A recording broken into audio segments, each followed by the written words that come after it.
네, 초인의 정치본색 시작하겠습니다. 오늘 함께할 세 분 소개해드립니다. 박관천 전 청와대 행정관, 김준일 시사평론가, 김민하 시사평론가 함께합니다. 안녕하세요. 예, 안녕하세요. 예, 이렇게 우리가 스튜디오가 다 비치니까 누가 이 지각을 하는지 알아요. 손두개님이 김준일 지각 딱 이렇게 꼭 집었어.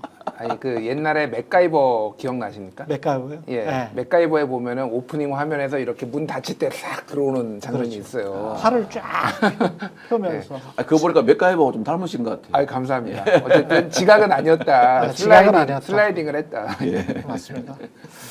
그 오늘 이번 주에 뭐 금요일에 탄핵 심판이 나올 수도 있다. 뭐 이런 식의 보도가 있더라고요. 어떻게 보시는지. 그게 그 3월 17일까지 지금 헌재 일정이 전혀 없습니다. 3월 17일까지였군요. 예, 헌재 심리 일정이 전혀 안 잡힌 게 없고 최초로 잡힌 게 3월 18일 14시에 박성재 법무장관 1차 심리가 잡혔거든요. 그래서 이제 그런 말이 나오는데 지금 두 개 안이 있습니다. 보통 이제 대통령 탄핵은 금요일 날 다 하거든요. 예. 금요일 날 하는데 보통 수요일 날 선고일자를 정합니다. 그러면 5일 선고일자를 발표하고 7일 선고하는 경우가 있고 12일 날 발표해가지고 14일 날 선고하는 경우가 있는데요.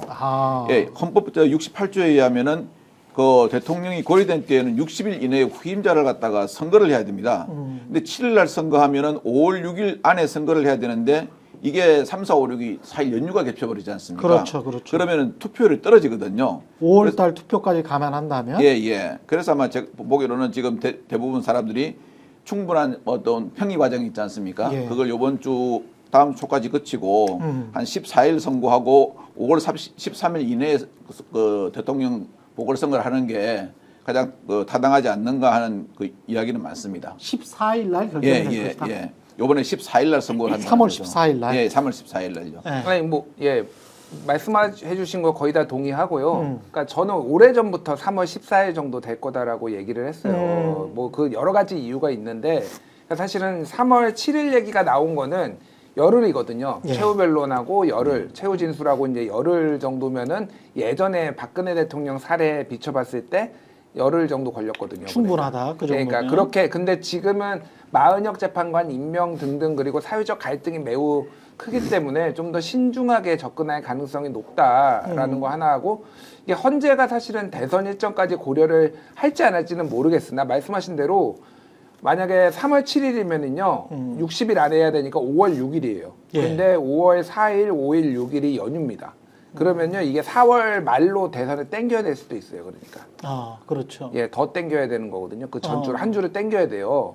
그러면 4월 말이네. 그러면 대선이 4월 말이 되는 건데 그렇죠. 이거가 조금 이제 모르겠어요. 그러니까 이거 어차피 이거는 헌재가 결정하고 선관위가 또 결정하는 문제니까 그렇죠. 독립적으로 이루어질 수는 있지만은 이런저런 고민을 봤을 때는 어쨌든 이번 주는 조금 저는 힘들지 않을까. 근데 내일 뭐 보면 알겠죠. 내일 이제 7일 날 합니다라고 이제 하면은 그냥 하는 거고 아니면은 다음 주가 되겠다. 예. 김민하 평론가도 비슷하게 보세요. 뭐 말씀해 주신 내용 마찬가지인데 17일까지 일정을 안 잡았다는 것을 기반으로 해서 보면은 최대 그때까지는 일단은 본다는 것을 전제한 일정이다 이렇게 봐야 되지 않겠습니까? 예. 그런데 말씀해 주신 대로 보통은 금요일 날 이제 대통령 탄핵 심판의 경우에는 이제 이전 사례를 비춰보면은 금요일에 선고를 하는 경우들이 많았기 때문에 예. 그러면 7일이나 14일인데 17일까지 비워놓은 걸 보면은 14일 날 그러면 선고할 가능성이 제일 높지 않을까? 이렇게 그냥 뭐 여러 가지 이제 퍼즐을 맞춰 보면 예. 그렇게 예상이 되는 바고 다만 이제 만약에 뭐 임명 안 하고 있습니다만 마은혁 재판관에 임명을 하고 구인 체제에서 굳이 뭐 선고를 하겠다라고 결론을 내면 이것보다도 뭐 더 미뤄질 가능성은 있겠죠. 2주 정도.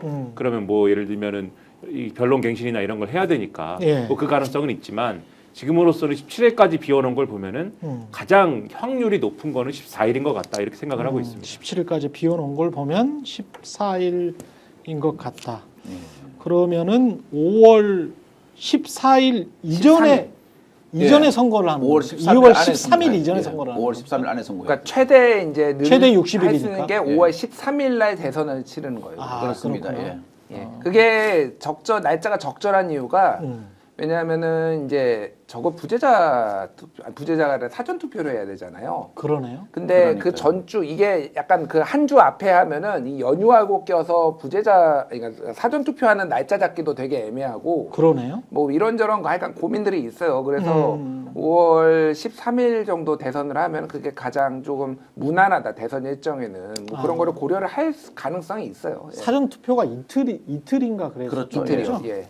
그러면은 5월 두 번째 주 7, 8, 9쯤에 이틀 동안 사전 투표하고 그 중에서 그리고 5월 13일 날 화요일. 화요일 날 예. 아유 막 떨리냐. 네. 근데 뭐 지금 대세적인 걸 보면은 예. 지난주에 연휴 기간 동안에 예. 어떤 우리 소위 말하는 보수와 진보의 지지율 차이 있지 않습니까? 예. 지지율이 실은 상당히 보수는 떨어졌고 진보는 올라왔지 않습니까? 이런 것도 보고 하면은 국민들은 헌재의 심리를 직접 TV를 통해 지켜봤잖아요. 그렇죠. 지켜봤는데 이미 결정을 한 것 같습니다. 국민들 마음은 그렇죠. 예, 이미 결정을 했고 예. 그리고 헌법재판관을 하신 한 분이 변호사를 하시는데 제가 진짜 궁금해가지고 한번 여쭤봤어요. 예. 아니 그때 뭐 법원장까지 하셨는데 저는 원장님 그러는데 원장님 이게 기각될 확률은 얼마나 될까요? 그러니까 저보고 하시는 말씀이 아마 그 기각되는 것을 갖다가 이유를 들어가지고 판결문을 쓰려면은 3월 달 안에 선고 못 할 건데 그러시더라고요. 왜냐하면은 이 자체가 뭐부터 뜯어 고쳐야 되면 헌법을 뜯어 고쳐야 된대요. 전시 사변 또는 이에 준하는 비상사태. 그러다 플러스 뭐냐 하면은 입법부에 대한 경고가 필요할 때. 그렇지. 예, 이걸 넣어야 된대요. 그렇지, 하는 말이. 그래가지고 이걸 갖다가 만약 딱 하나 기각하는 판결문을 쓰려면 하나 딱 방법은 있대요. 헌법이나 법률을 위반했지만 그것이 대통령을 파면에 이르게 할 때까지 중대하지는 않고 경미하다 해야 되는데 이건 경미하다고 할 수가 없는 게 박근혜 때랑 생각을 예, 해보면 무장한 군인이 선관위 하고 국회를 들어갔고 또 대통령이 나와서 아니 선관위 제가 보냈습니다 라고 이야기를 했고 아니 그러면은 결과적으로 선관위에 부정선거 의혹이 있으면 대통령이 자기 밑에 기관인 경찰이나 검찰을 시켜서 수사를 해야지 군인을 보낸다는 게 어느 법률에 있냐. 이걸 쓰기는 참 어려울 거다라는 이야기를 하시더라고요. 논리적으로 그거 다 맞는 말씀이고요. 예. 이게 상식적으로 직관적으로 봤을 때 이게 파면이 안 되면 박근혜 전 대통령 얼마나 억울해. 나 그 정도 국정농단 해가지고 내가 파면 당했는데 야 계엄 내란 지금 혐의인데 파면이 안 돼? 말이 안 되잖아. 무슨 검사 출신이라고 이거 봐주는 거야 뭐야 이렇게 생각할 수밖에 없지. 그렇죠. 예, 말씀하신 대로 이게 이제 개별 의견을 내려면은 다 이거를 설명을 해야 되는 거잖아요. 그쵸. 뭐 이렇게 네, 헌법재판관이 김계리 변호사처럼 저도 개몽됐습니다. 이렇게 쓸 수는 없잖아요. 그러니까 그러면은 이게 전시 사변 국가 비상 상황이 아니었다라는 거를 또 나름대로 입증을 해야 되고 그리고 포고령에 있는 일체 정치 활동 금지가 이게 법 위반이 아니라는 것도 입증을 해야 되고 또 정치인 체포 지시를 한 것도 법 위반이 아니라는 걸 입증을 해야 되고 국회에다가 군인 보낸 것도 법 위반이 아니고 선관위에 군인 보낸 것도 법 위반이 아니라는 거를 다 입증을 해야 되는 거예요. 그러니까 이게 그러니까 설명을 해줘야 되는 거잖아요. 그렇죠. 이게 보통 일이 아니에요. 그러니까 사실은 아무리 이제 진보 보수 뭐 다 성향이 있다라고 하더라도 이렇게 명백한 사안에 대해서 이거를 소수 의견 개별 의견을 내는 거는 쉽지 않다. 그러니까 지금 뭐 보수 쪽에서 이제 그 강경 보수 쪽에서 나오는 거는 지금 5대 3으로 4대 4나 5대 3으로 갈려 있다라는 거예요. 그래서 마은혁이 들어가면은 6대 3이 되니까 마은혁을 막아야 된다. 뭐 이런 얘기를 그런 논리구나. 그런 논리예요, 지금. 그런 논리구나. 그 논리예요, 그 논리. 마은혁을 막아야 된다라는 게 예, 그냥 좀 꿈도 크시다. 정신 좀 차려라, 진짜 제발. 차라리 저는 그러니까 이게 현실적으로 가능할지 모르겠으나 차라리 대선을 생각을 하면은 이재명 대표 뭐 2심이 이제 3월 26일 날 나오잖아요. 근데 차라리 탄핵 이 심판을 최대한 뒤로 늦춰가지고 그거를 붙이는 전략이 대선 전략으로는 차라리 낫겠다. 차라리 마은혁을 임명하라. 지금 갑자기 이제 시위를 하는 게 차라리 대선을 위해 국힘의 대선을 위해서는 나올 수도 있는데 지지층이 그렇게 믿고 있다 보니까 단식도 해야 되고 참 바쁘십니다, 다들. 그게 참 저도 이제 뭐 4대 4다 뭐 이런 얘기가 있다고. 그런 이야기를 진짜로 하시는 분들이 있어요? 예, 그게 뭐 어디 뭐 신문 보도에도 나오고 뭐 했다고 자꾸 와가지고 말씀들 하시는 분들이 있어요. 진짜로? 예, 근데 그 불가능하다들 이렇게 네. 말씀을 드리는 게 그 헌법재판관이라는 분들 우리 사회의 메이저입니다. 그분들이 아무리 그럼- 누가 추천을 하고 뭐 그분이 과거에 그렇죠. 어떤 예. 판결을 하고 뭐 그랬다 하더라도 네. 그 사람들 메이저고 여기서 메이저라는 거는 이 헌법재판관 하고 나서 예. 다 잘 먹고 잘 살아야 되는 분들이에요. 그 어디 가서 난 헌법 학자인내 해야 되고 네. 어디 논문 인용도 돼야 되고 그래야 그렇죠. 되는 분들인데 네. 그런 분들이 예를 들면 국제적인 무슨 뭐 이런 신뢰가 있는 상태에서 학자연을 하고 다녀야 되는 분들인데 거기서 지금 말씀하신 대로 그 뭐 이 소수 의견 내 가지고 이거 뭐 이거 반대 의견 내 가지고 이 윤석열 이거 예? 이 내란 이거 불법적으로 계엄 선포한 거 이거 훌륭한 일이다. 훌륭한 일이라고는 하지 않겠죠. 예. 이거는 사실 뭐 탄핵 정미하다. 예, 탄핵될 정도는 아니다. 이런 의견 쓴 사람이라 그러면 그 사람이 국제 법학계에서 뭐 어디 대접이라도 받겠습니까? 그 사람은 완전히 부끄럽지. 국제적인 시도에 대해서 그거에 정당한 논리를 만들어준 그러한 헌법학자로 기록이 될 거잖아요. 그렇죠. 그 인정 못 받거든요. 국내에서는 어떨지 몰라도 한국에서 뭐 워낙 지금 뭐 아까도 말씀하셨듯이 박근혜가 울고 갈 정도의 지금 나라가 돼서 예? 그런 나라를 하향 평준화 시켜놔서 지금 잠시 우리가 슬픕니다만은 이게 원래 그런 나라가 아니지 않습니까? 대한민국이 이런 나라 아니었잖아요. 그러니까 그렇죠. 다시 복구하면 되는 거지만은 국제 학계에서 이 사람들 살아남아야 되는 사람이기 때문에 4대4 이런 얘기는 뭐 기분상 뭐 그런 기분일지 몰라도 기분상 잠시 그런 기분일지 몰라도 결론이 절대 그렇게 나지 않는다 이렇게 말씀드립니다. 예. 빨리 해버렸으면 좋겠습니다. 그리고 이거 헌재 판결 있지 않습니까? 헌재 판결이나 이런 거는 결정되고 소수 의견이 있으면은 누구 홍길동 소수 의견하고 방식을 갖다가 남기게 돼 있습니다. 그렇죠. 그런데 소수 의견을 갖다가 과연 어떻게 쓸지 판사들이 제일 싫어하는 게요. 판결문 쓰기 어려운 어떠한 그 외부의 영향이 들어온 걸 제일 싫어합니다. 그렇죠. 예, 그래서 아마 이거는 판결문 그러더라고요. 기각 판결문을 쓰려면은 상당히 문장력이 좋아야 될 거다라는 이야기를 하시더라고요. 예.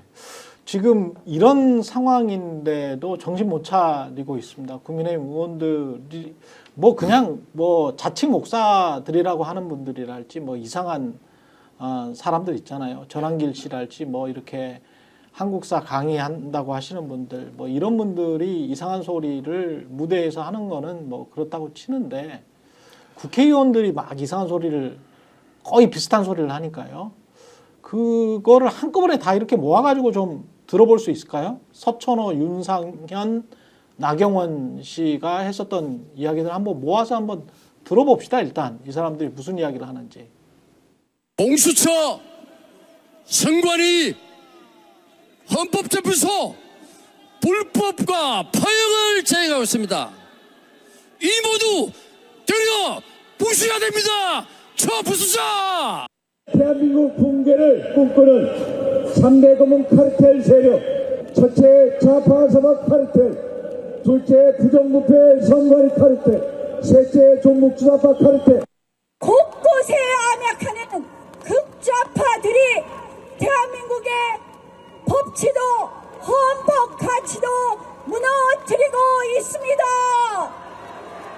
민주당 민노총과 북한 조선노동당과 도대체 무슨 관계입니까, 여러분? 무슨 관계지? 민주당 민노총과 북한 조선노동당은 무슨 관계일까? 그리고 트럼프와 푸틴은 무슨 관계지? 트럼프와 푸틴, 왜 트럼프는 자꾸 푸틴한테 전화해가지고 우리 친하고 막 그런 거를 막 과시를 하고, 예? 그 우크라이나 자유가치 동맹을 지킨 젤렌스키 대통령 앞에서 말이지. 예? 러시아 이 푸틴과 트럼프의 관계가 의심스러워요. 트럼프는 종북 좌파 아닌가 싶습니다. 빨갱이인 것 같아. 푸틴한테 막 공산당의 원조하냐 거기는. 레닌, 트로츠키 뭐 이런 데 아니에요? 쌀벌하게 공산당 독재하는 데다가 전화해가지고 막 친하다고 그러고 그러면 됩니까? 예? 아무래도 예? 아무리 뭐 미국이 천조국이고 천황상이라고 해도 이렇게 정신이 불순한 사람이 미국 대통령 하면 되겠어요? 예? 그 어미 꾸짖어야지. 나경원 씨는 그 미국 갔을 때 그런 이야기를 꼭 좀 하지 그랬어. 너랑 지금 또 북한 김정은이랑 관계가 이상하다 임마 뭐 이러면서. 아니 근데 이제 보수의 세계관에서는 윤석열 대통령을 구하기 위해서 예. 트럼프가 항공모함을 끌고 올 거기 거다. 때문에 예, 심기를 지금은 건드리면 안 된다. 아. 항공모함을. 곧 있으면 메가더처럼. 예, 근데 칼빈 스노가 너무 빨리 들어왔어요 지금. 윤석열 대통령을 탄핵에서 구하기 위해서 온 게 아니라 예, 훈련을 하기 위해서 너무 빨리 들어왔다 지금. 여기 근데 모르죠 뭐. 그들의 세계관에 의하면은 항공모함이 갑자기 헌법재판소를 포격을 할지 갑자기. 근데 이제 얘기를 하나만 해야 되는데 지금 말씀하신 것처럼 부정선거 얘기할 때는 트럼프가 와가지고 구해줄 것이다. 부정선거 다 이 중국에 의한 부정선거를 밝혀내서 중국의 음모로부터 윤석열을 구해줄 것이다. 그 트럼프가 아군 아닙니까 거기서는. 근데 또 트럼프가 저렇게 우크라이나 젤린스키를 이렇게 박살을 내는 걸 보면서 벌벌 떨어요 지금 보수가. 아 이거 우리를 안 지켜줄 것 같다. 한국도 안 지켜주고 저렇게 모든 것을 저렇게 이익으로 환산해가지고 따지고 뭐 이렇게 접근하는 걸 보면은 동맹도 저렇게 내버리는 걸 보면은 우리도 안 지켜줄 것 같다. 우리는 핵무장을 해야 되지 않아? 뭐 이렇게 가잖아요 지금 또. 그렇죠. 그런 논리로 가는 걸 보면은 그러니까는 거기서는 또 트럼프가 안 지켜준다라는 것도 분명히 알고 있어요. 그러니까는 뭐의 기준으로 얘기하는 겁니까? 그러니까 저 나경원 씨가 얘기하는 것도 그러니까 저게 무슨 뭐 민주당이나 무슨 뭐 민주노총이 뭐 북한하고 무슨 관계든지 말든지 상관없는 거죠. 저 얘기하고 나서 핵심이 뭡니까? 좌파 강점기를 막자 아닙니까? 저희 좌파 강점기를 막재요. 좌파 강점기. 예, 왜냐면 이제 일제 강점기처럼 좌파 강점기. 예, 왜냐면 3.1절 집회잖아요, 저게. 3.1절 집회라고 하는 뭐 3.1절의 한 집회 아닙니까 어쨌든. 네. 그렇구나. 3.1절 집회라는 이름은 아니지만 3.1절 날 한 집회잖아요. 그렇죠. 뭐 그러니까 3.1절의 코드에 맞춰서 얘기를 하는 건지 모르겠지만 좌파 강점기를 막자. 그러니까 민주당이 집권하면은 좌파 강점기가 된다. 일제 강점기가 아니라. 그걸 막아야 된다. 재밌네. 이런 논리로 가는 거거든요. 그러니까 이게 뭐 엉망진창인 논리를 얘기하는 것이지만 결국은 국민의힘이 살아남아야 되고 민주당 집권을 막자라는 논리를 만들기 위해서 하는 얘기이기 때문에 그 민주당 반대 논리를 형성하는 그러한 고리로서 지금 종북 논리를 다시 끌어온 것에 불과한 얘기다라는 거죠. 서천호 의원은 원래 이랬던 분이세요? 아니 저는 네. 참 그 지난주에 서천호 우리 의원이 네. 하는 걸 보고 제가 갑자기 밥을 먹다가 숟가락을 떨어뜨렸어요. 아, 그래요? 놀랐는데 네. 제가 같이 근무를 했거든요. 아, 그 저 사람이 근무할 때의 상황을 제가 알아요. 어떤 스타일로 근무하는지. 제 양반이 뭐 경찰대 일기 출신인데 재수 삼수를 해서 들어갔어요. 경찰대를. 그리고 이 소위 말하는 경찰대학도 강성이 있고 뭐 이런 사람이 있는데 정말 지휘관으로 그런 지휘관이 아니었어요. 제가 근무할 때도 그렇고 또 물러날 때 물러날 줄 아는 건데 저는 뭐 나경원 의원, 윤상현 의원이 저런 말을 했다면은 뭐 일상적으로 몇십 년 정치를 하시면서 빠루도 원래 그런 사람들이 빠루도 들고 그래 한다고 그러는데 서천 의원이 저런 말을 딱 하는 장면을 보면요. 이 초선 의원이거든요. 그렇지. 하동 단천적이에요. 예전에 이런 그 만화가 떠올랐어요. 이 사슴이 거울을 보고 있는데 초등학생 때 물어봤어요. 사슴이 땡땡땡 봐요. 그러니까 우리 어른들은 사슴이 석자니까 사슴이 거울을 봐요 했잖아요. 그렇겠네. 근데 국민학생이 사슴이 거울 보는 걸 보고 이 석자를 넣으라니까 뭐라고 넣었는지 아십니까? 사슴이 뭘 봤습니까? 사슴이 미쳤나 봐요. 딱 그 말이 떠올랐습니다. 이 양반 지금 제정신이 아니구나. 이 양반 제정신이 아니시구나. 아니 다른 사람도 아니고 경찰 출신이고 법을 집행하는 것만 지금 이 양반이 하고 치안 정강까지 했어요. 예. 그리고 그때 오원춘 사건이라고 할 때 경기경찰청장을 했어요. 그래서 오원춘 사건이 문제가 많았지 않습니까? 경찰이 전화를 먼저 끊었다. 아니다. 신고자 먼저 끊었다. 근데 신고자 먼저 끊은 게 딱 드러났어요. 뭐 1.7초 먼저 끊었어요. 제가 그 사건 조사했거든요. 그래서 봤을 때도 보면은 이 양반이 그런 사람이 아닌데 갑자기 저런 행동을 하더라고요. 이 양반이 정말 지금 뭔가에 여의도에 들어가더니 단단히 꽂혀가지고 제정신이 아니신 모양이구나 생각이 좀 들었어요. 예. 근데 이렇게 이제 주장하는 분들은 역시 이제 상식적인 국민들에 의해서 점점 소외되고 있는 것 같고요. 여론조사를 보면 역시 우리 국민들은 그래도 합리적으로 판단을 계속 해 나가는구나. 상황을 쭉 보면서. 그래서 뭐 그 탄핵이 되고 그 이후에 무슨 좌파 우파 이렇게 나누면서 말도 안 되는 사람들이 우파라고 우기는 상황이 조금 좀 사라지지 않을까? 사라진다기보다는 조금 좀 옅어지지 않을까? 그런 생각도 듭니다. 여론조사들을 보면. 서천호 의원이라는 사람은 네.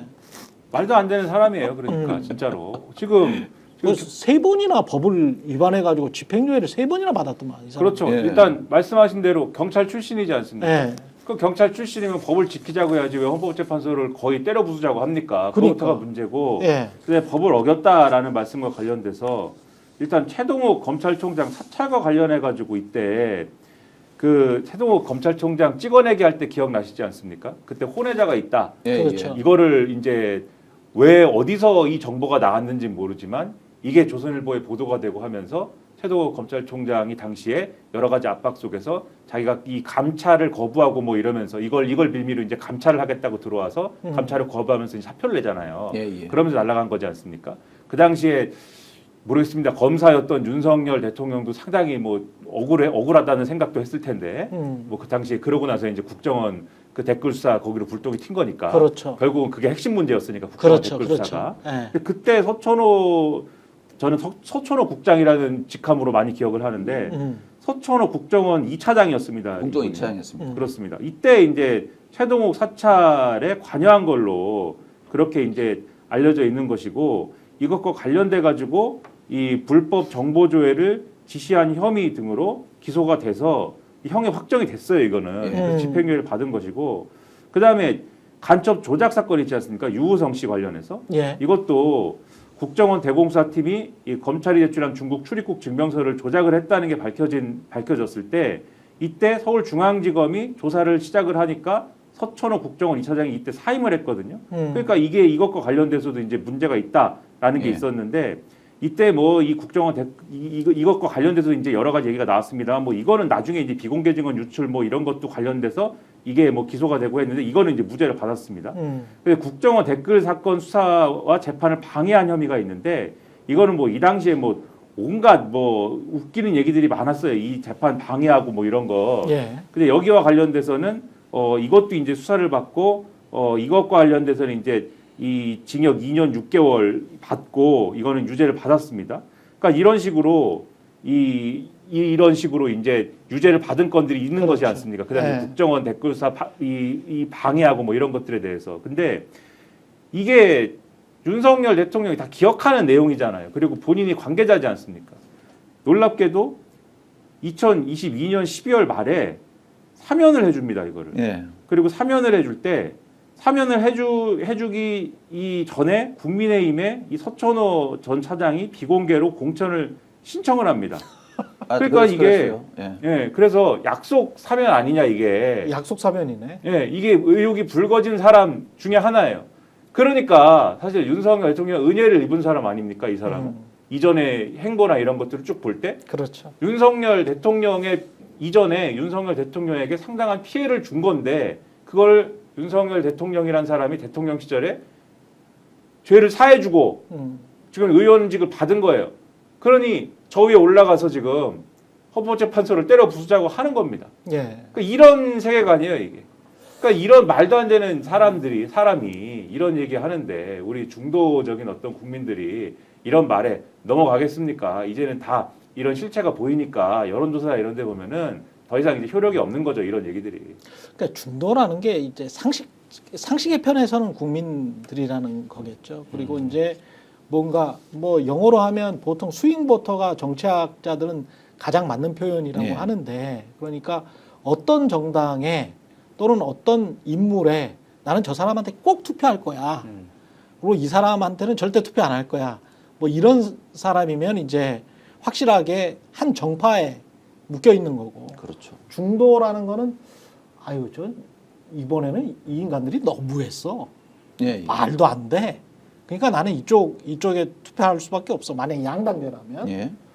뭐 그런 사람들이 중도라고 정의를 한다면 지금 국민의힘이 하는 행동은 최근에 계엄 사태 이전에도 그랬습니다만은 그 이후에 쭉 보면 어떻게 뭐 회복이 안 될 것 같아요. 저는 지금의 정당 지지도나 지금의 뭐 대선 유력 후보들 차기 집권 세력 무슨 선호도 뭐 이런 것들도 이렇게 많이 나오는 게 아직도 이렇게 국민의힘 쪽에 많이 나오는 게 맞나 그런 생각이 사실은 들거든요.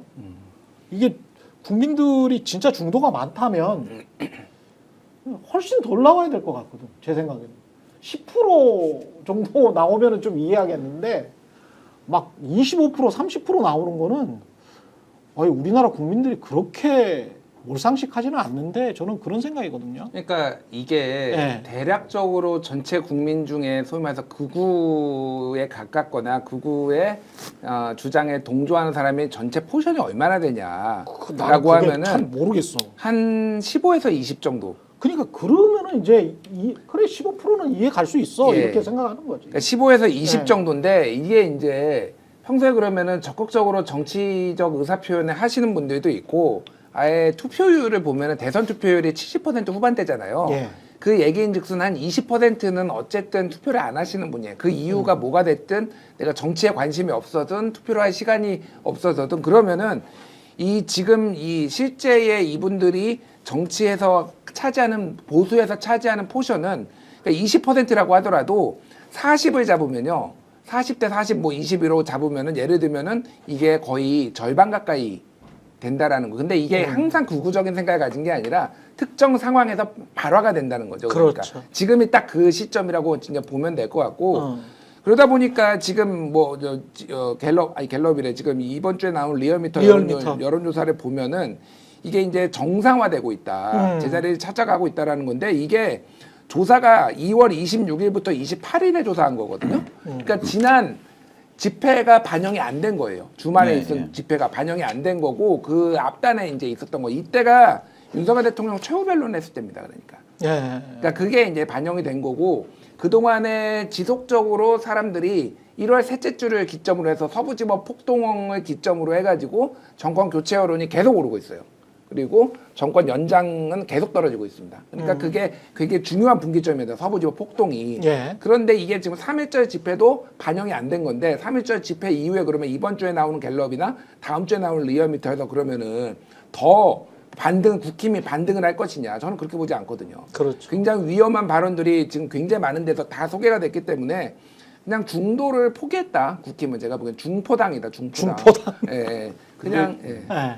여론조사 자체는 뭐 이 단기적으로는 저는 뭐 장기적으로는 동의하지만 단기적으로는 뭐 오르락 내리락 할 수도 있다고 봅니다. 국민의힘 지지율이나 이런 것들이. 왜냐하면 결과적으로 최근에 여론조사 트렌드를 쭉 이제 종합해서 보면은 이 극우 강성 보수 지지층이 결집을 얼마나 하느냐에 따라서 이게 이제 움직이는 게 좀 보이거든요. 그래서 결집을 많이 하면 국민의힘 지지율이 오른다든지 뭐 이런 것들이 좀 눈에 띄고 이게 좀 이 결집한 게 이완이 되면 여기서 이완된다는 것은 예를 들면 뭐 광화문파, 여의도파 이런 얘기 많이 하는데 그렇죠. 이분들의 분열상이 좀 더 이제 부각이 된다거나 뭐 이러면 조금 이완되고 이러면은 이제 그러니까 중도 여론이 이분들이 결집한 것 때문에 여론조사에 덜 반영되고 이런 측면들이 있는 것 같아요. 근데 이런 것들이 상호간에 이제 여론조사에 어떻게 반영되느냐는 기술적 문제지 않습니까? 이건 여론조사의 반영이 어떻게 되느냐의 문제고 실제 존재하는 중도 여론, 존재하는 어떤 여론 분포는 지금 김준일 평론가님 말씀이 맞는 건 정확하게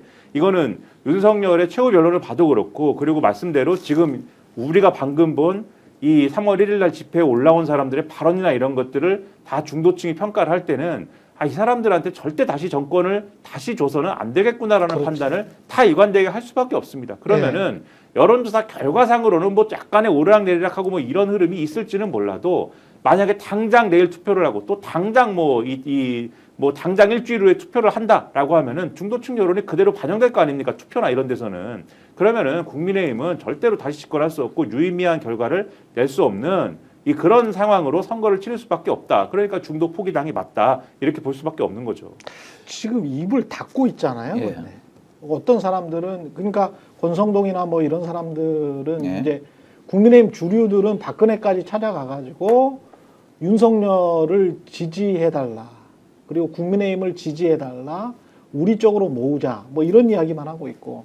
근데 이 상황이 메스터 킴님이 아주 적절하게 표현을 하셨던 게 어떻게 정신적 지주가 정광훈이냐.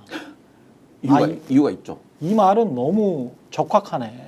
지금 상황에 예. 정신적 지주가 지금 정광훈이나 윤석열인 거를 한국의 전통적 보수들은 엄청 좀 쪽팔려야 되는 거거든. 당연하죠. 부끄러워야 되는데 이거를 못 떼내고 있는 거야 지금. 이거 관련해 가지고요. 예. 지난 2월 26일 날 성균관대학교 좋은정치연구센터라고 있어요. 예. 거기서 그 황인정 연구원이 누가 한국의 극우인가에 대한 논문 하나 발표했어요. 아. 논문 하나 발표했는데 그 논문에 보면은 지금 왜 이렇게 이게 우리나라 지금 극우가 예. 왜 이렇게 갑자기 모이고 광화문파, 여의도파 해가지고 많은 사람들이 예. 모임에 모이는가에 대해 실증적인 분석을 한 논문이 하나 발표됐습니다. 아, 그래요? 발표됐는데 예. 이 사람이 이제 그 19일부터 27일까지 전국 만 18세 이상 2,084명, 2,100명을 대상으로 해가지고 응답자 중에서 0점에서 10점, 8점 이상은 극우다. 아. 이렇게 해가지고 발표를 했는데요. 8점 이상 극우다. 예, 이거 예. 왜냐면은 이게 이제 그 원래 진보와 보수가 있고 이게 이제 좌측과 우측이 있고 그렇죠. 그다음에 극우, 막 극좌. 그렇죠. 이거는 뭐냐면 정치권에서는 실은 아웃사이드였어요. 정치권에 진입을 하지 못했어요. 그렇죠. 말을 해도 누가 그러는갑다. 아. 그래, 니 떠들든가 말든가. 그렇지. 그게 이제 보통 이제 우리나라에서 보면은 뭐 우리 공화당이라든가 대한애국당, 그렇죠. 예, 그렇죠. 이런 사람들이었는데 우파 중에서는 예, 예. 최근에 국민의힘에서 민주주의의 그 기본 가치를 훼손한 계엄이 있잖아요. 그 계엄을 갖다가 정당화하는 목소리를 갖다가 공식적으로 표현을 해버렸어요. 표현을 해버리고 의원들이 또 탄핵 반대 집회에 나와가지고 비상계엄은 이거는 누가 봐도 엉터리인데 그렇지. 맞다고 발언하니까 이 아웃사이드에 있는 사람들이 정치의 제도권으로 들어와 버렸다는 거예요. 정광훈 같은 유들이 예.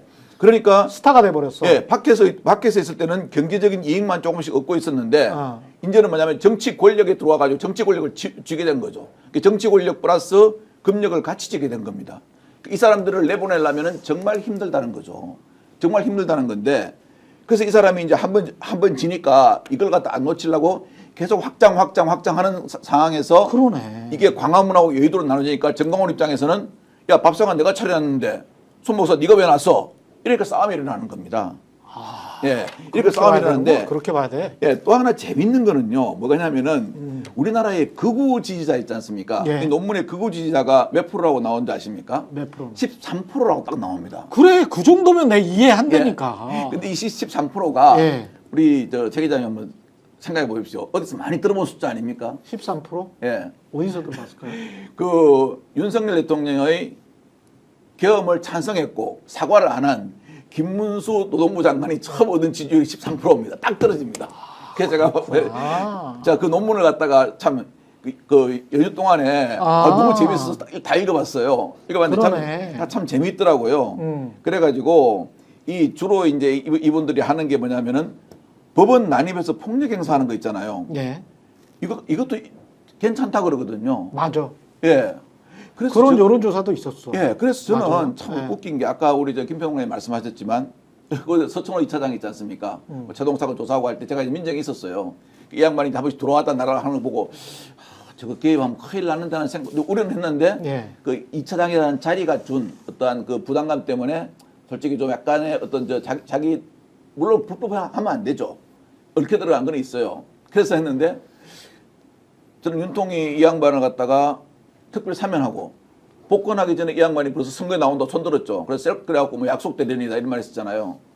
그래서 그때까지만 해도 좀 고개를 그때는 좀 이 사람이 여태까지 살아왔던 인생하고 다른데 하면서 고개를 갸우뚱 했는데 요번에 딱 이렇게 나와가지고 아무리 그런 특혜를 받았더라도 평생을 법률을 집행하고 거리의 판사로 살아온 경찰 직업을 가진 사람이 헌재, 선관위 이걸 갖다 처부수자하는 걸 보면은요, 야 정말 이래갖고는 절대 중도층 이 하잖아요. 우리 사회에 예. 올바른 정신을 가진 사람도 이런 정광훈이나 이런 사람들에 의해서 정말 비정상이 될 수 있구나 하는 표본을 본 것 같아요. 근데 국민의힘은 이렇게 이제 중도층 확장이나 상식적인 선으로 가는 게 아니고 박근혜 찾아가서 그렇죠. 지지해 달라라고 하는데 그 박근혜를 지지하는 사람들은 결국은 김문수를 지지하는 사람들이고 뭐 홍준표를 지지하는 사람들이고 끼케 이렇단 말이지.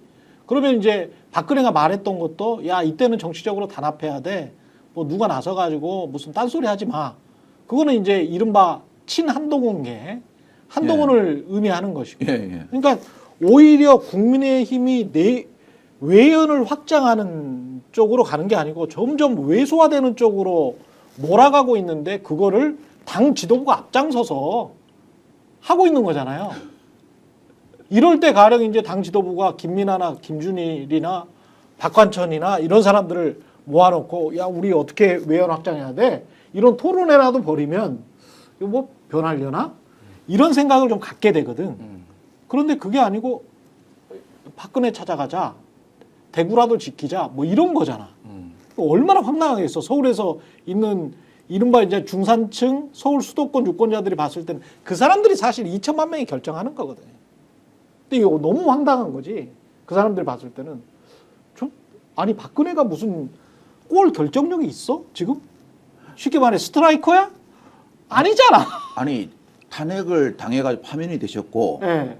그로 인해서 실형을 살으셨던 그렇죠. 분한테 지금 탄핵 심판이 제기되고 있는 그 여당의 사람들이 가가지고 그 뭐 무슨 조언을 받겠다는 거예요? 그러니까. 그거는 아. 그 교도소에서 들어가가지고 교화되지 않고 빵 안에서 기술 배워 나오는 거 똑같은 거 아니겠습니까? 이런 쪽으로 따진다면은. 아니 이런 식으로 어때요, 따지면 왜 전혀? 전두환은 이제 죽었으니까 안 찾아가겠구나. 그러니까 이게 사실은 그 지도부가 예. 차기 당권을 노린 행보라고 이해를 하시는 게 훨씬 더 그렇죠. 이것도 다 쉬웠어요. 당권이다. 그러니까 지금 요즘 보수 아이고, 중에서 나오는 정말. 게 무슨 얘기가 있냐면은 쌍권 이후에 쌍전이 있다. 쌍권이 쌍전 있다. 예, 쌍권은 이제 권영세, 권성동. 권성동. 예, 예. 쌍전은 예. 정광훈, 전한길. 예. 그러니까 아. 이게 지금 거의 그 두 쌍전한테 지금 당이 휘둘리고 있잖아요. 그렇지. 근데 그 쌍전이 할 수 없는 게 이런 것들이죠. 박근혜 찾아가기. 이런 거는 쌍전이 못하니 우리가 할 수 있는 거, 쌍권이 할 수 있는 거 이런 것들을 이제 행보를 하고 보수 지지층을 본인들이 좀 눈도장도 찍고 하면서 사실은 대선은 포기했다. 중포당이고 대포당이다. 내가 보기에는. 대선 포기한 거. 네, 대선 포기하고 이제 당권을 어떻게 잡느냐. 그러면 또 그렇게 분노한 사람들이 얼마나 충성도를 윤석열과 박근혜한테 얼마나 충성도를 보였느냐. 이걸 또 당원들이 그걸 가지고 또 당심을 밀어줄 거 아니에요. 그런 전략이라고 보시면 될 것 같아요. 끝났어요, 제가 보기에는. 근데 정도가 네, 원하는 말씀하세요. 거는 네. 완전히 지금 상황과 그리고 과거와 단절하고 새로운 뭔가를 리빌딩하는 거지 않습니까? 그렇죠. 이 보수한테 원하는 거는 그런 감동을 줘야지. 그렇죠. 그러니까 완전히 과거와 단절하는 거. 감동을. 윤석열 포함 과거와 완전히 단절하는 거. 그렇죠. 그래야 뭐를 좀 믿고 맡길 거 아니에요. 근데 그렇죠. 그게 아니고 박근혜를 찾아갔다. 근데 박근혜만 찾아갔습니까? 그 전에 이명박을 찾아갔거든요. 아 그랬었구나. 그렇죠. 그 이명박 그러니까 지금 단합이라는 것은 단합은 뭐냐? 단합은 지금 얘기한 뭐 쌍전이라고 표현하셨습니다만 거리에 있는 아스팔트 보수들하고 지금 국민의힘 의원들이 하나가 되는 것도 단합이지만 이명박과 박근혜를 안고 가는 것도 단합이에요. 그러니까 순 과거와 아스팔트 우파들의 완전히 이제 발목을 잡혀가지고 그들과 함께 다 그냥 과거와 아스팔트 보수가 하나로 묶여서 가는 거기에 이제 쌍권이 같이 그것을 쌍권이 이끄는 그러한 그림이 지금 국민의힘이거든요. 그러면은 중도층이 이걸 보면서 아 국민의힘에 희망이 있구나 그렇게 생각할 수가 없죠. 아무도 그렇게 생각을 안 하는 국면으로 자기들이 걸어 들어가고 있는 거죠. 그렇죠. 진짜 어떤 분이 명진호님이군요. 앞으로 10년 후면은 국힘당은 지역 소정당으로 변해 있을 겁니다. 그렇게 말씀을 하셨는데 지금 하는 행보로 보면은 그렇게 되는 게 마땅할 것 같아요. 자연스럽게 그렇게 될 수밖에 없을 것 같은데. 지금 나가도 너무 나갔고요. 예. 그다음에 박근혜 전 대통령 찾아가가지고 하나는 얻었어요. 한동훈에 대한 안티는 얻었어요. 왜냐하면 한동훈 그 전 대표가 26일, 28일부터 본격적인 행보를 시작했잖아요. 그렇죠. 이런 답을 얻으려고 하는 목적도 좀 있었던 것 같아요. 아. 그런데 거기다가 또 한동훈 대표가 오늘 아침에 9시 46분에 네. 멋지게 답변을 하나 해줬죠. 뭐라고 했습니까? 대선 캠프 공보용 단톡방을 개설했더라고요. 제가 오는데 보니까 뭐 저한테 뽕 뜨더라고요. 그래서 보니까 대선 캠프 공보용 단톡방입니다 해가지고 윤희석 전 대변인하고 김윤영 전 부대변인 해가지고 단톡방을 개설했어요. 단톡방을 예, 어제 그 말 나오자마자 오늘 아침에 9시 46분에 했더라고요. 46분에 했는데요. 뭐라 그랬습니까? 첫 마디가 단톡방만 예. 개설 대선 한 거나- 캠프용 공보용 단톡방입니다. 이게 자기 신원을 확실히 밝히고 들어와야 뭐가 됩니다. 이런 식으로 오케이, 떴거든요. 오케이. 떴는데 예. 저는 그 권성동 씨나 그 찾아간 분들에 대해서 그렇게 이야기하고 싶어요. 저도 뭐 박근혜 전 대통령이 탄핵당하는 데 대해서 참 책임이 없는 사람이 아니기 때문에 그렇죠, 그렇죠. 참 그것만 생각하면 좀 그렇는데 네. 저는 그 박 대통령 전 대통령 있잖아요. 네. 오늘 그 우로 가는 그 정치 세력들이 더 이상 정치의 어떤 소비재로 소모품으로 좀 이렇게 쓰는 그런 건 좀 안 하면 좋겠어요. 그때 어떻게 했습니까? 그럼요. 박근혜 대통령 탄핵을 해야 된다면서 본인이 검사 역할을 했던 권성동 씨 오늘 아침에 뭐라고 그랬습니까? 이재명 대표를 갖다 어떻게 표현했냐면 그렇게 표현했더라고요. 범죄자가 종합세트, 범죄비리 종합세트 이렇게 표현했더라고요. 아침에 그 기조 발언에서요. 박근혜 씨에게는 뭐 마음에 예. 상처를 줘서 뭐 죄송하다? 은혜를 많이 입었는데 네. 참 송구스럽다? 송구스러워서 마음이 무겁다 네. 그랬는데 저는요 권성동 씨를 요즘 최근에 보면요 모렴치 종합세트, 양도구육 종합세트 같습니다. 이렇게 아무리 정치 권력이 귀중하고 좋다 그러지만 이런 식으로 하시면 하는 건 아닌 것 같습니다. 그렇죠. 정말 우리 최 기자님 말씀하신 대로 네. 이런 식으로 하면요 네. 점점 쪼그라듭니다 이제. 쪼그라들 수밖에 아웃사이더로 없을 밀려날 수밖에 없는 거죠. 예. 근데 홍준표 시장은 지금 이게 좀 나오고 있는 것 같은데 예. 명태균 씨와 관련해서 홍준표 시장도 지금 뭐 유리하다고 생각해서 대선에 나오는 것 같은데 예. 홍준표 시장은 어떻게 보면 김문수 전 지사 같은 어떤 극우적인 이미지 스탠스 윤석열 옹호가 좀 있고 플러스 명태균도 지금 약간 튀긴 거예요. 흑탕물이. 지금 보니까 뭐 450만 원을 아들 친구가 입금을 시켰더만요. 최 씨요. 예. 예. 아니, 입금시키고 나서 여론조사를 하니까 여론조사 그걸 가지고 야 국민의 뜻이 이러니 나는 복당할래. 그래 자신의 복당 명분으로 여론조사를 시킨 것 같은 나중에 이제 결과적으로 보니까 그럼 뭐가 있나? 명태균과 이렇게 이제 생각할 수밖에 없는 거 아니에요 또. 그러니까 뭐 예. 이제 오세훈, 홍준표 두 시장이 이제 리스크가 명태균 그렇죠. 리스크가 있는데 제가 보기엔 지금까지 나온 정보로만 보면은 홍준표가 더 심각하고 여기 빼박이다 솔직히 빼박이다. 근데 얼마 전에 백분 토론 나와서 뭐라 그러니까 그건 최 씨한테 물어봐야지 왜 나한테 뭐 말을 합니까? 뭐 이렇게 얘기를 최 씨가 했어요. 누구야? 최 씨. 최 씨. 돈 낸 사람. 돈 낸 사람이 최 씨구나. 나는 모르는 일이다. 홍준표 아들 친구. 아들 친구. 아들 친구가 최 씨인데 난 모르는 일이다. 뭐 이렇게 얘기를 하시는데 네. 그냥 누가 봐도 여론조사하고 이 여론조사 나오니까 본인이 복당하고 뭐 이게 어떻게 본인이 모를 수가 있나요 이게. 예. 계속 이 여론조사 명태균 씨와 관련된 건에 대해서 홍준표 시장은 난 몰랐고 지금 말씀하신 대로 내 밑에 최모 씨가 다 알아서 자기 충정에 당시에 이제 캠프 결합도 했고 이 사람이 최모 씨가 그리고 대구시에서도 무슨 저 직책을 맡았었잖아요. 예, 사급서기관요. 예, 서울 사무소에 네. 무슨 뭐 본부요. 대회 담당을 했었잖아요. 네. 그러니까 이거 중요 직책이지 않습니까? 그럼요. 그 자기가 자리도 줬는데 홍준표 시장이 그런데 다 이 별것 아닌 자리였고 그래서 이게 내가 나중에 보니까 내 캠프에서 이렇게 명태균하고 교류를 하고 감히 내가 시키지도 않은 여론조사를 자기 돈 들여가지고 심지어 뭐 거의 처음에는 자기 돈이라고 주장을 했어요. 자기 돈 들여가지고 막 이렇게 하고 이런 짓을 해갖고 내가 이 좋은 자리 잘라버렸다. 정리를 해버렸다. 꼬리를 자르기를 했는데 정리해버렸다. 이렇게 주장을 했거든요. 근데 계속 이 최모 씨가 한 일이 나오는데 계속 설명은 똑같습니다. 최모 씨가 알아서 한 일이다. 근데 어떤 사람이 미쳤다고 아무리 자기가 뭐 이렇게 모시는 주군이라 정치적 주군이라고 할지라도 어떻게 이 사람의 결국은 홍준표 복당은 홍준표한테 득이 되는 일이지 최모 씨한테 득이 되는 일이 전혀 아니잖아요. 그렇죠. 홍준표한테 득이 되는 일을 하기 위해서 자기가 알아서 여론조사하고 자기가 알아서 돈 내고 누가 그렇게 하겠습니까? 다 홍준표 시장하고 뭐 관계가 있으니까 하는 일이지. 누가 그렇게 생각을 하겠어요? 이거를 조사를 하면은 얼마든지 관계들은 밝혀질 일인데 제대로 수사가 안 되고 있는 거 아니냐 이렇게 생각할 수밖에 없는 거죠. 조사할 때 하나만 물으면 돼요. 많이 물을 필요도 없어요. 2021년 5월 8일 날 복당에 대해 시사를 하셨죠? 예, 할 거 아닙니까? 5월 9일 날 한국미래연구소 명태균 씨에 대해서 여론조사 하셨죠? 예, 맞거든 객관 사실이니까. 5월 10일 날 이를 근거로 복당을 공식화하셨죠? 예, 그럴 거 아닙니까? 그러면서 이제 홍 시장은 그 5월 10일 날 홍 시장 아들이 명태균 씨한테 아버지가 참 고마워하신다는 문자를 보내요. 그게 또 딱 드러나니까 홍 시장 변명은 뭐냐면은 그게 최 씨한테 우리 아들이 속아서 문자를 보낸 거고 나는 그래서 그때부터 속아서 문자 보냈기 때문에 우리 아들하고 최 씨가 의절한 상태라 그래요. 아. 네. 그럼 저는 또 하나만 더 묻습니다. 그런데 그 2024년도에 7개월 대구광역시 서울본부장 대외협력 홍보총괄로 서기관으로 임명해서 서울로 보내셨죠? 이 사람을 최 씨를. 예. 혹시 그 의절한 그 아들 친구를 갖다가 왜 임명하셨습니까? 저는 하나만 묻겠습니다.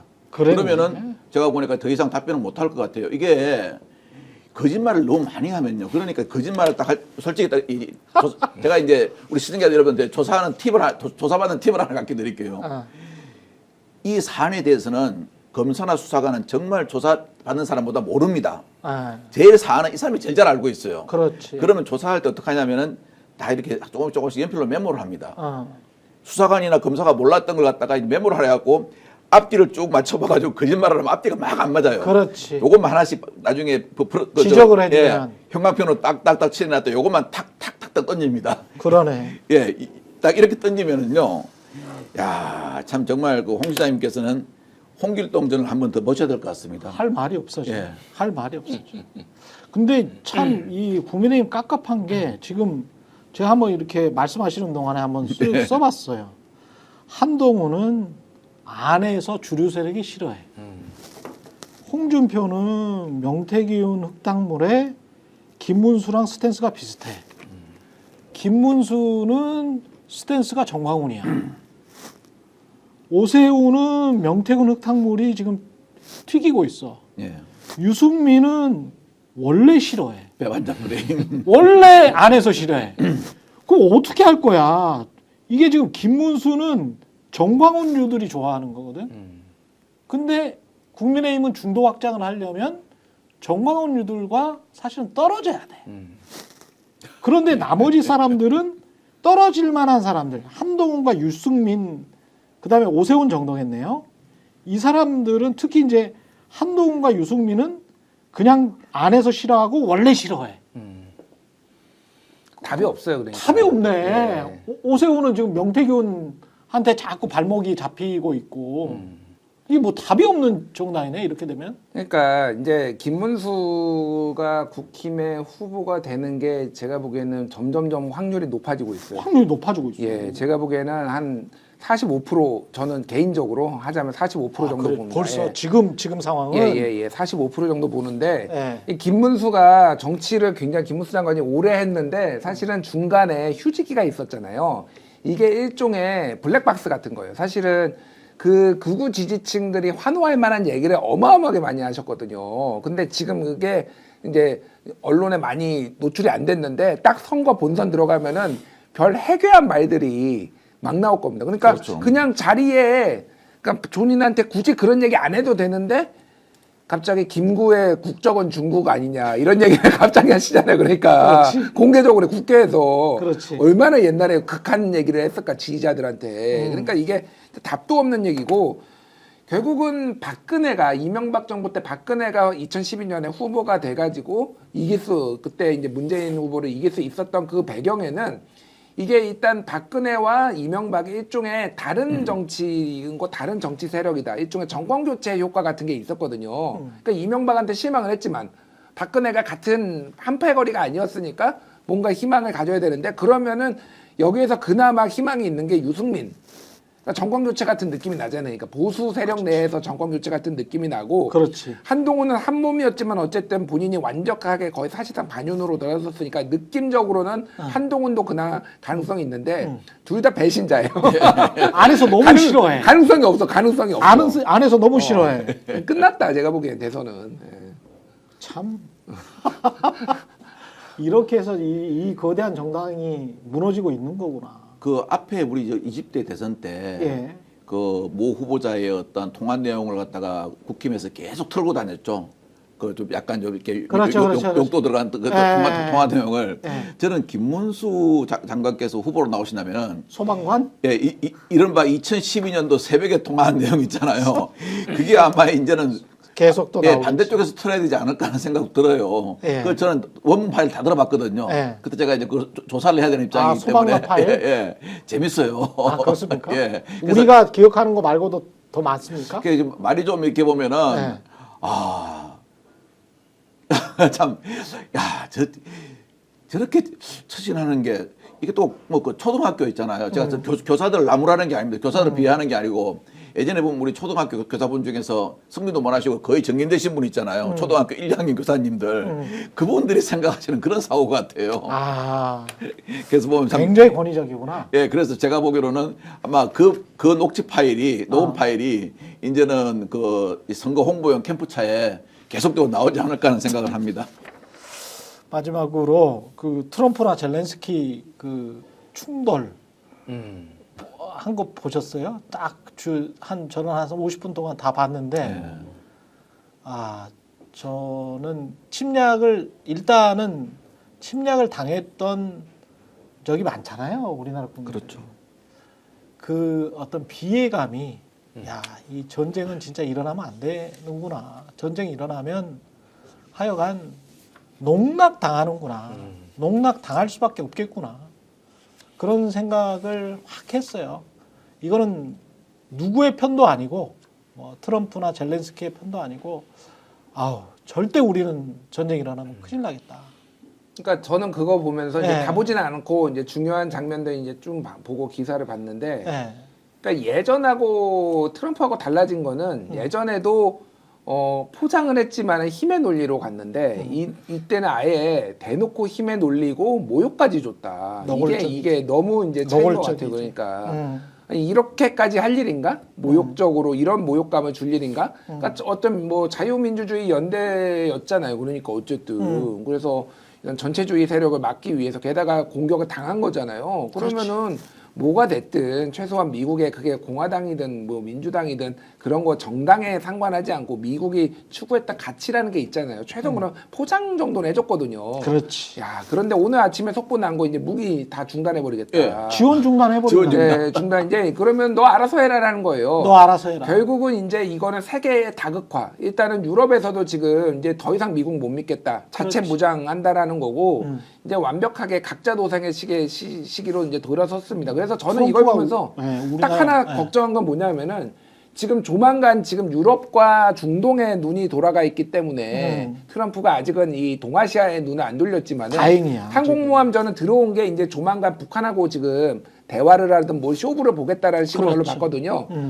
야, 그러면 우리는 지금 누가 가가지고 저기 앉아가지고 무슨 얘기를 할 거냐. 지금 한덕수가 가가지고 무슨 트럼프랑 할 거냐. 최상목이 가서 할 거냐. 빨리 뭐가 됐든 이거는 정파적 유불리를 떠나서 빨리 대선 치러가지고 조금 국민적 지지를 받는 사람이 빨리 좀 대통령을 앉아서 이게 협상을 할 수 있는 이런 기반을 빨리 만들어야 되겠다. 이 생각밖에 안 되더라고요, 저는. 네.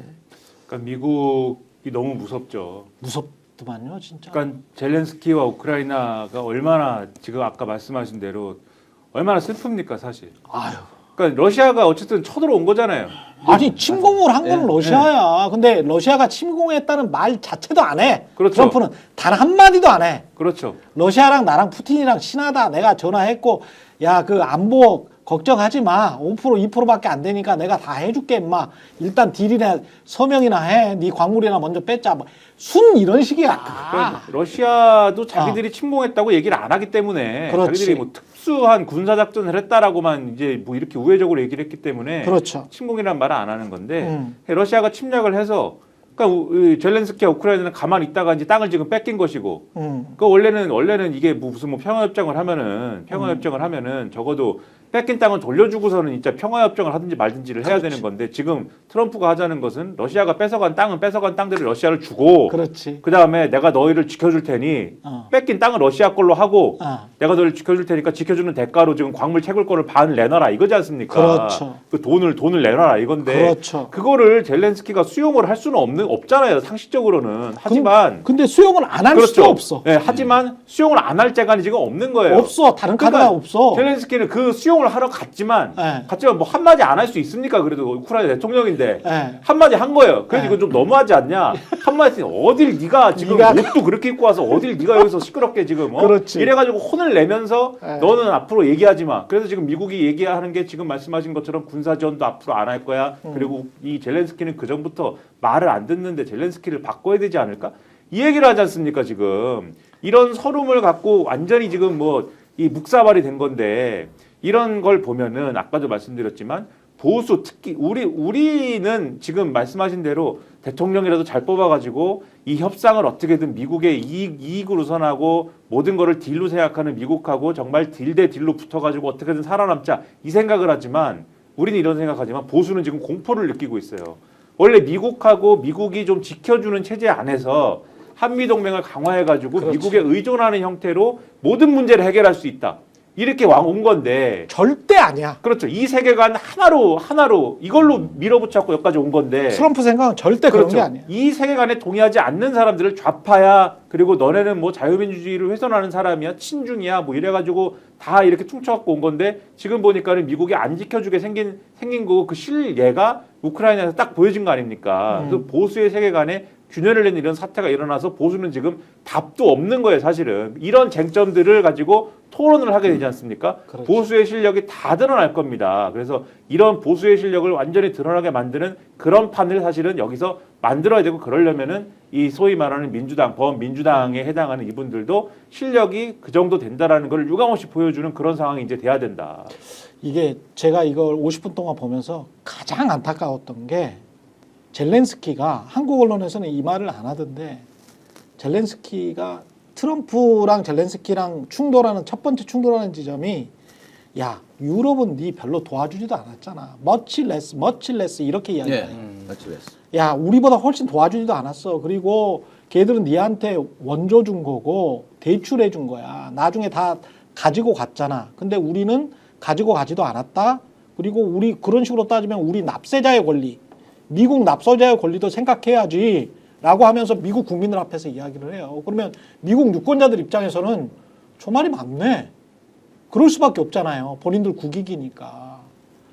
그런데 그 앞에서 야 사실은 유럽이 많이 도와줬고 그러면서 이제 반박을 하면서 어떻게든 유럽을 요 협정 안에 정전 협정 안에 넣으려고 지금 젤렌스키는 생각하는 거야. 그렇죠. 제가 보니까. 예. 나토에 가입을 시켜주든지 아니면은 요 정전협정 안에다가 넣으면 미국, 우크라이나, 소련, 러시아, 유럽 요렇게 되니까 요 사자 협정 안에서 자기는 유럽 안에 속해 있으니까 그러니까 좀 보호받지 않을까. 그래서 사자 협정으로 가면 제일 좋겠다라는 속마음이 있었어. 속마음이 맞습니다. 있어가지고 이제 그 뉘앙스를 계속 비치는데 단칼에 그냥 트럼프가 치거든요. 그거 네가 어쩔래 그러지 않습니까? 그렇지. 넌 카드가 없다. 네 어쩔래 그래서. 내 이거 보면서 우리 53년에 휴전협정 할 때 맞아요. 우리가 썼습니까? 그 사인? 예, 저도 공감입니다. 우린 사인을 안 했죠. 우리 사인 안 했단 말이야. 거기는 중국이 했고 미국 유엔이 했어. 예, 우리가 사인 안 한 거야. 우리가 그리고 북한은 했어요. 그 사인에. 그렇죠.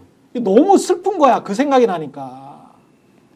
야 이게 주권국인데 53년에 우리가 사인을 못 했다니까. 사인을 못 했어요, 우리가. 그러니까 이제 트럼프의 어떤 강자의 논리에 너무 압도당하시는 분들이 뭐 그러면서 이제 젤렌스키 욕하시는 분들이 있는데 우리의 그 참혹한 역사를 보면요. 중국, 북한, 미국이 대표로 유엔 대표로 사인을 했는데 우리는 못 했다니까.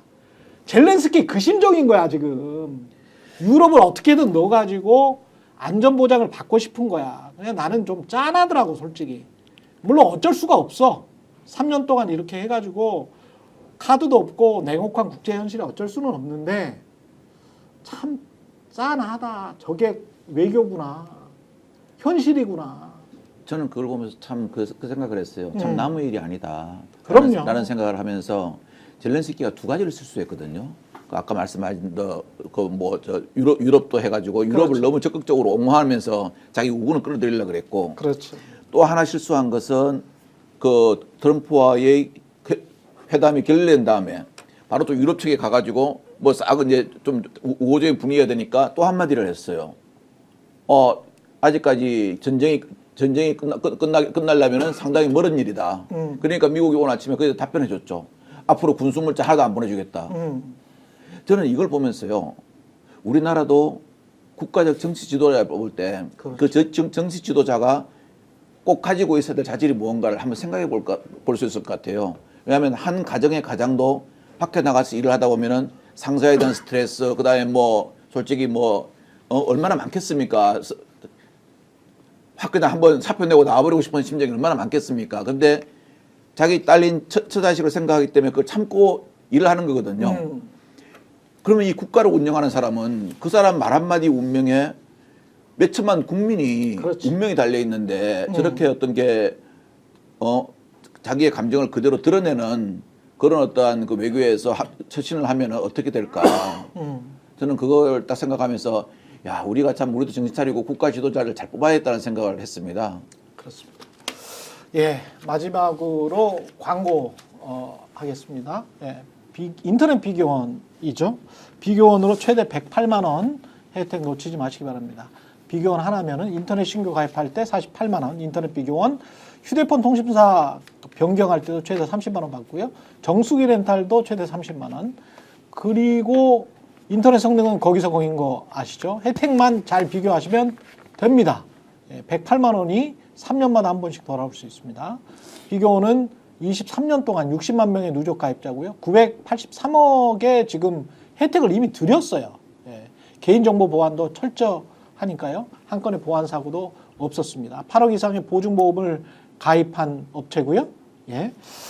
그리고 한 번도 억울한 일이 없이 준비된 인터넷 비교원, 인터넷 휴대폰 정수기 비교는 비교원에서 하시기 바랍니다. 비교원 보장제를 혜택이 적을 때는 150%를 또 보장을 해드리는구나. 그러니까 다른 업체가 당신 돈보다 혜택이 많다 이러면 150% 보장을 해드린다고 합니다. 자세한 내용은 1670-2571 네이버 인터넷 비교원 검색하시고요. 함께 할수록 더 큰 혜택, 지인 추천할 때마다 최대 4만 원 모바일 상품권을 드리겠습니다. 그리고 양자몬입니다. 이게 누에로 국내 최초 혈당 조절하는 식품이 양잠원인데요. 예, 이게 대한잠사회에서 공인을 받아서 나왔네요. 농촌진흥청이 5년의 기간 끝에 개발을 한 농촌진흥청 특허 상품입니다. 누에고치 산업 비단 이게 한동안 1950년대 60년대 한국의 대표 수출 상품이었는데 대한잠사회가 엄청나게 컸었던 기관입니다. 대한잠사회에서 공급받은 100% 국내산 동결 건조 누에 분말을 원료로 하고 있습니다. 양자몬이 지금 스픽스 런칭 2+1 행사 지금 바로 1660-2071 1660-2071로 전화해서 한번 구매 상담 받아보시고요. 국내 최초 그리고 국내에서 유일한 누에 혈당 조절 인증받은 제품이고요. 양잠원입니다. 1660-2071 2+1 혜택 꼭 받아보시기 바랍니다. 초인의 정치본색이었고요. 박관천 전 청와대 행정관, 김준일, 김민아 시사평론가와 함께했습니다. 고맙습니다. 감사합니다. 스픽스는 말하는 언론입니다. 대세는 유튜브, 그중에서 스픽스. 좋아요, 댓글, 구독, 알림 설정. 여러분이 저희를 사랑해 주시고 우리가 여러분을 사랑하는 4가지 방법입니다.